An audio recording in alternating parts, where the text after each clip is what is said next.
This is the Mean Green S1 grinder. Perfect for the knife smith, whether you're a hobbyist or professional. You can use this grinder to make great knives, and it's affordable, easy to use, and just great all-around grinder for knife making and other making. Fired up.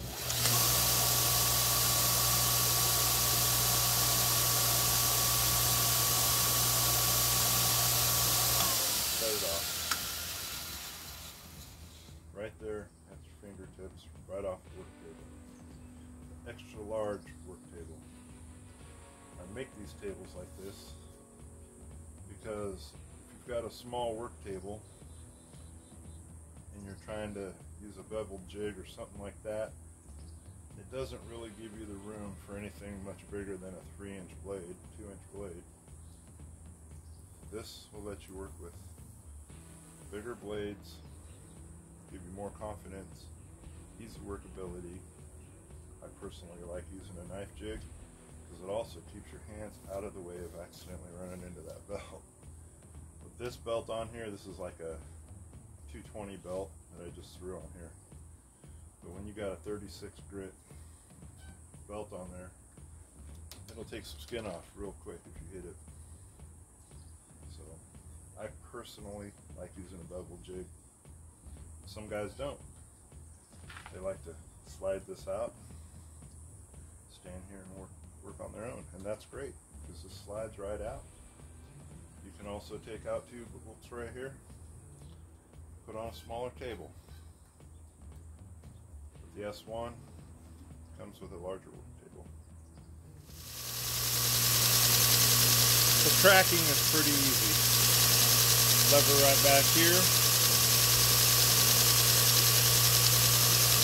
Turn. Track that way. Pull back up. And you can track it all the way over to this side. Very simple process. You don't need to worry about any of this at all.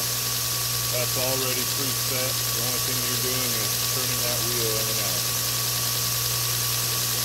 Get your belt running in the spot you want on your timer.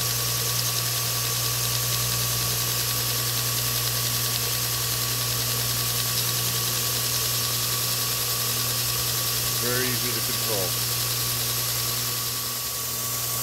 Simple on-off operation.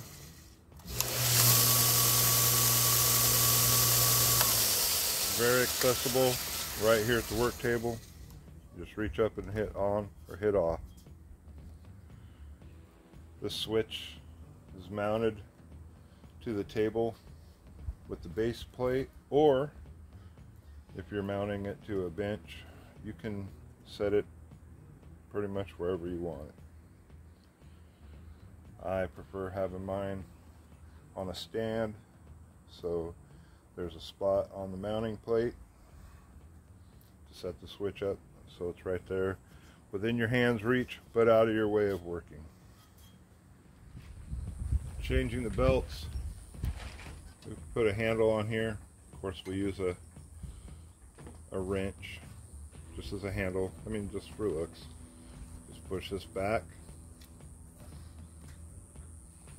and you're able to slide the belt on and off. Let the pressure off the springs, and it makes the belt removal and installation very easy.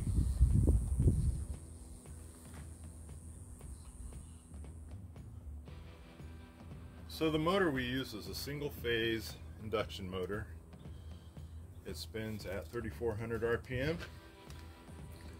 It is 2 horsepower, which is plenty of power, and works great.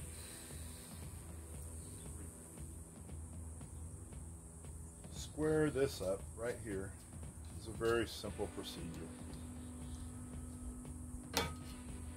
Take a square. Now the table is not adjustable. First thing people ask is, why isn't your table adjustable? Well, because this is adjustable.